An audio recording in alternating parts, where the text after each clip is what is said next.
Kom my ligge Gees,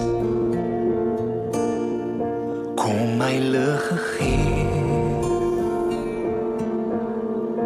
kom my ligge Gees en daal oor ons neer. Ons wag op U en ons vra, vul ons nou. Ons wag op U en ons vra, vul ons nou. Vul ons met U krag, vul ons met U hart, vul ons nou. Bruikbaar en gereed, staan ons voor U Heer, stuur ons nou. Vul ons met U krag, vul ons met U hart, vul ons nou. Welkom terug by ons Pinksterreeks. Ons het die vorige 2 aande gesels oor Pinkster, waar kom dit vandaan en wat is die rol van die Heilige Gees, en gisterand het ons vir mekaar gevra, maar hoekom sukkel die Heilige Gees so met ons? Hoekom sukkel ons so om te luister na die Gees? En ons het gesien dat daar 'n stryd in elkeen van ons is. 'n vleeslike stryd wat die ou lewe se dinge wil doen, en dan ook 'n nuwe lewe saam met Christus, maar ons vlees is nog steeds daar. Daar's weerstand teen die Gees, en dis hoekom ons so sukkel. En dit bring ons by vandag se vraag: wat doen die Heilige Gees dan eintlik in ons? Hoe verander die Gees 'n mens?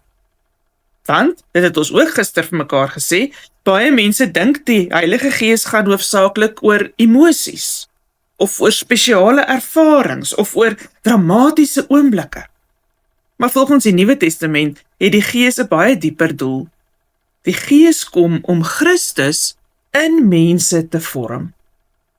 Paulus sê iets ongelooflik mooi in Galasiërs. In Galasiërs 4 vers 19 lees ons: My kinders, ek verkeer van vooraf weer in geboortepyne oor julle, totdat Christus in julle gestalte kry. Dis 'n besondere beeld. Hy praat soos 'n ma wat geboorte gee.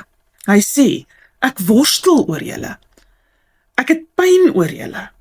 Ek bid en werk oor julle. Maar hoekom? Nie net sodat hulle meer Bybelkennis kan hê nie. Nie net sodat hulle meer kerk toe kan gaan nie. Nie net sodat hulle goeie mense kan wees nie. Die doel is, en dit sê Paulus, is totdat Christus in julle gestalte kry. Met ander woorde, die doel van die Christelike lewe is nie net dat mense godsdienstig moet wees nie. Die doel is dat Christus in mense sigbaar sal word. Dat mense al hoe meer soos Jesus sal begin leef, soos Jesus begin dink, meer soos Jesus begin lief hê. En dis wat die Heilige Gees kom doen. Maar nou moet ons iets belangrik verstaan. Die Heilige Gees werk nie soos 'n ligskakelaar nie. Die Gees werk deur vorming, omvorming, en dit vat tyd. En dis waarom ons baie keer so moedeloos raak, want ons wil kitsveranderinge hê. Ek wil hê my meer moet môre beter wees. Ek wil hê die vrees moet vandag nog verdwyn. Ek wil hê my geloof moet dadelik sterk wees. Maar die Heilige Gees werk stadig, maar diep.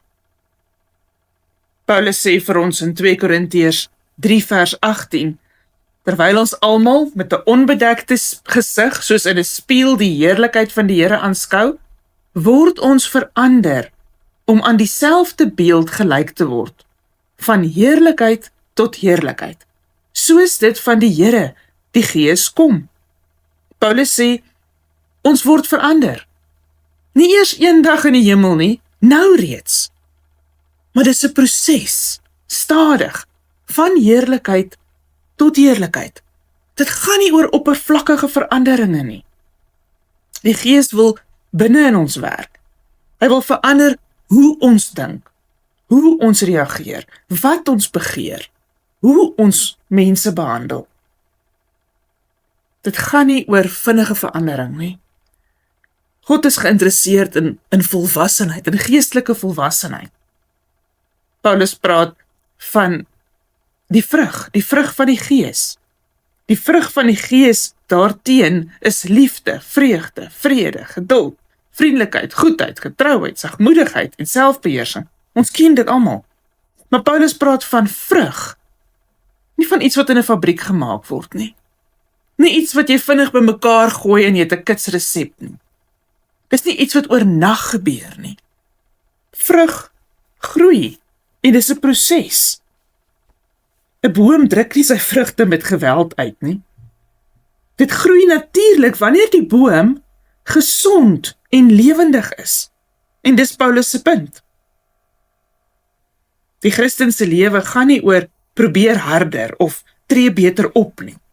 Dit gaan daaroor dat die Gees ons van binne af verander. En oor 'n tyd begin nuwe dinge uit ons lewens groei. Liefde begin groei, waar dit vroeër net ek en my eie belang was. Geduld groei, waar my meer vroeër baie kort was. Vrede groei, waar daar angs was. Selfbeheersing groei, waar ek vroeër volgens impulse reageer het om beheer te neem. Die vrug wys dat 'n mens se lewe besig is om van binne af te verander. Ons wil kitsveranderinge hê. Maar God werk soos die tuinier, nie soos in 'n fabriek nie. Hy vorm, snoei, versorg, laat groei. En baie keer besef ons eers later, die Gees was al lankal besig om my te verander. Jy kyk oor jare terug en besef, ek reageer nou anders as vroeër. Ek vertrou meer op God. Ek het sagter geword. Ek luister beter. En dis wat die Gees in jou kom doen. Dis nie altyd dramaties nie, maar dit maak diep veranderinge. En dan is daar nog iets belangrik. Geestelike vorming gebeur nie onder narkose nie. Met ander woorde dat ek nie 'n aandeel daarin het nie. Ons het 'n aandeel daarin. Nie omdat ons onsself red nie, nie omdat ons dit uit eie krag verander nie, maar omdat die Heilige Gees ons nooi om saam met hom te leef. Miskien kan ons dit vergelyk met oefening in 'n gym, in 'n gimnasium. As jy begin oefen in die gym, het niemand oornag spiere nie. Niemand word oornag sterk nie. Niemand is oornag fiks nie. Dis herhaling, aanhou oefen, elke dag teruggaan en oor 'n tyd kan jy sien dat jou gym vrugte afwerp. In geestelike vorming is dit dieselfde. Ons karakter word gevorm deur dit wat ons herhaaldelik doen onder leiding van die Gees. Wanneer ons aanhou bid, aanhou lees, aanhou luister, aanhou vergewe, aanhou gehoorsaam wees, dan begin daardie dinge stadig deel van ons word. Iemand het eenmaal gesê, karakter is die ingeoefende wil. Met ander woorde, karakter is dit wat spontaan uit jou lewe kom, wanneer jy nie eers tyd het om te besluit hoe jy gaan reageer nie. Dit kom natuurlik. As die druk kom, as die konflik kom, as die teleurstelling kom, die manier waarop ek dan reageer, is uit my karakter. En dis waar die Gees met ons wil werk. Die Gees wil ons vorm, sodat ons spontane reaksies al meer soos Jesus begin lyk. Maar hier lê een van die groot gevare. Ons kan maklik begin dink, ek kan self regkom. Ons kan leef asof dit van ons afhang. Dan het ons weer te doen met weerstand teen die Gees. Een van my mentors noem dit onafhanklike selfstandigheid. Onafhanklike selfstandigheid. Dit beteken, ek wil self beheer neem, ek wil self besluit, ek wil self voorsien, ek wil self sterk wees. Ek leef asof ek God eintlik net soms nodig het. En die gevaar daarvan is baie subtiel, want 'n mens kan godsdienstig lyk, maar ek kan onafhanklik leef. Ek bid nog, ek gaan kerk toe, ek glo, maar die binne in my, dink ek sal self regkom. Dit is so mens wees. In Deuteronomium 8, vers 17 lees ons, jy kan dalk dink, my eie krag en die vermoë van my hand het vir my hierdie rykdom verwerf. Maar jy moet onthou dat dit die Here jou God is wat vir jou die vermoë gee om rykdom te verwerf.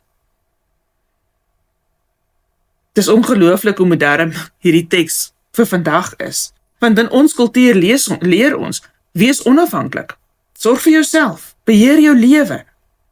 Maar die Heilige Gees vorm ons in 'n ander rigting, nie swakheid nie.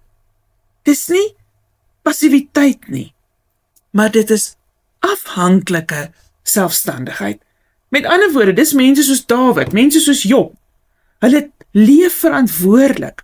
Hulle neem besluite, maar hulle leef met die diepe besef, alles wat ek het, kom uiteindelik van God af. Dis die verskil tussen afhanklike selfstandigheid en onafhanklike selfstandigheid. Onafhanklike selfstandigheid sê, ek kan dit self doen. Afhanklike selfstandigheid sê, ek werk, ek beleef, ek doen, maar ek leef uit die genade van God se krag. En dis waarom geestelike vorming soms so stadig gaan in ons lewens. Want die Gees probeer ons nie net beter mense maak nie. Die Gees wil ons weer leer om afhanklik van God te leef. Dis hoe geestelike groei gebeur. Deur 'n lewe saam met die Gees. Die Gees verander ons, maar ons word ook genooi om saam met die Gees te leef, om as te ware te gym, om geloofsgewoontes te oefen, om nuwe ritmes aan te leer, om ruimte te maak vir God. Want die Gees vorm ons dikwels deur dit wat ons herhaaldelik doen.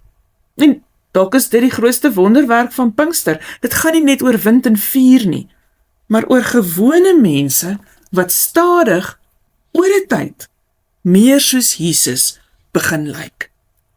As ons môre ons laaste keer by mekaar kom, dan gesels ons bietjie oor hoe doen die Gees dit dan? As ons nou dit weet, ons wil afhanklik van die Here wees, selfstandig maar afhanklik. Hoe gaan die Gees dit in ons waar laat word? Kom ons bid saam. O Gees van God, ons wil so maklik dink en glo, ons kan self. Dit is so mens wees, dit is so van kleins af, Here, ek kan self eet, ek kan self aantrek, ek kan self loop, en ergens in dit alles het ons vergeet, dat maak nie saak wat ons doen nie, wat ons dink nie, waarheen ons op pad is nie, ons kan niks van hierdie goed doen, as dit nie in afhanklikheid van U is nie. Here, kom wys vir ons, waar is ons onafhanklik selfstandig? Waar maak ek my eie keuses? Is dit in my huwelik? Is dit in my werk? Is dit in my gesin? Is dit in my finansies? Is dit in my finansiële beplanning? Here, waar leef ek onafhanklik van U? En kom wys vir ons, Here, hoe kan ons lewe aanpas, nuwe ritmes leer, om afhanklik van U te kan funksioneer. Amen.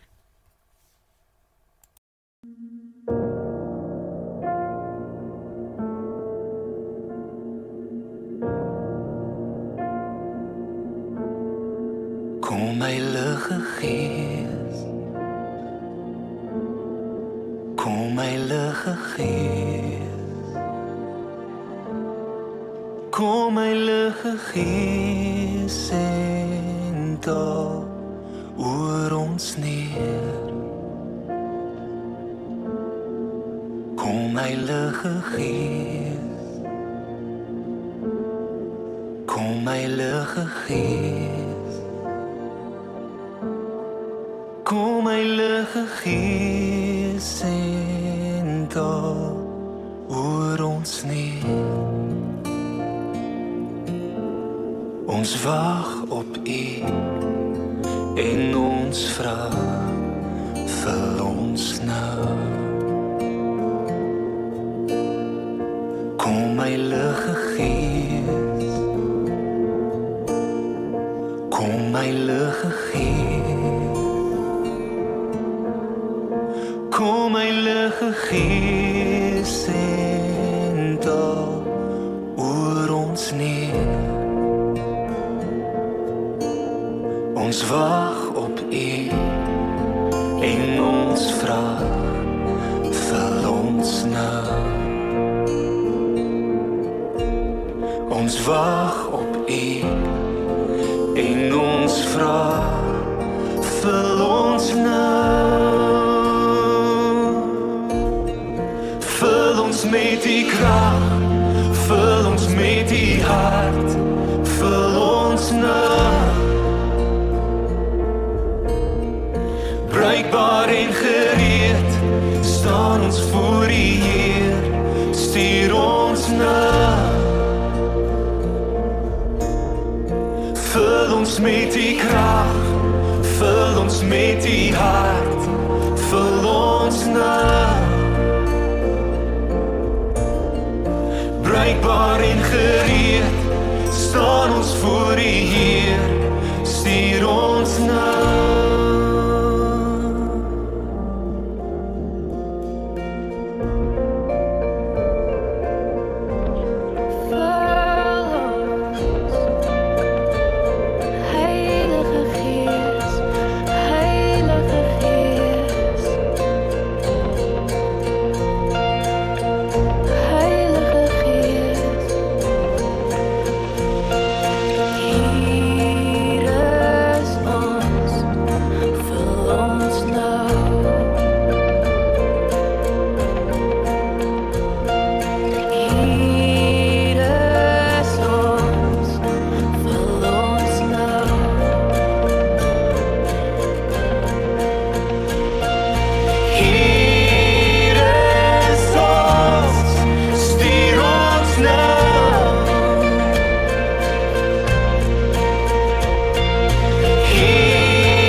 Kom Heilige Gees, kom Heilige Gees, kom Heilige Gees en daal oor ons neer.